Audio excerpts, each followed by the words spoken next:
Doctor Walsankar प्रकरणात पोलिसांना तो क्लू सापडेना. मनीषा मानेला पुन्हा हॉस्पिटलमध्ये का नेलं? सोलापुरातील प्रख्यात न्यूरोफिजिशियन डॉक्टर शिरीष वळसंकर यांच्या प्रकरणाची संपूर्ण महाराष्ट्रात चर्चा आहे.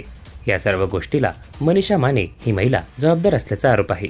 सध्या ही महिला पोलिसांच्या ताब्यात असून पोलीस तिला 24 एप्रिल रोजी वळसंकरांच्या रुग्णालयात घेऊन गेले होते. तिला रुग्णालयात नेताच तिथे अजब प्रकार पाहायला मिळाला. तिथल्या कर्मचाऱ्यांनी मनीषा मानेला पाहून प्रचंड संताप व्यक्त केला. चौकशीच्या कारणास्तव आरोपी मनीषा मानेला वळसंकर हॉस्पिटलमध्ये नेण्यात आलं होतं.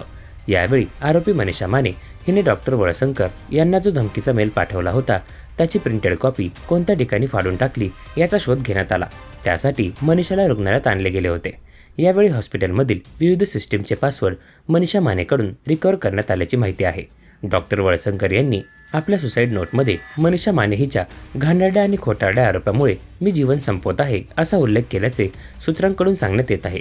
या घटनेमुळे आरोपी मनीषा माने विरोधात हॉस्पिटलमधील कर्मचाऱ्यांचा रोष आहे. हाच रोष मनीषा माने हिच्यावर रुग्णालयात आल्यानंतर कर्मचाऱ्यांनी व्यक्त केला.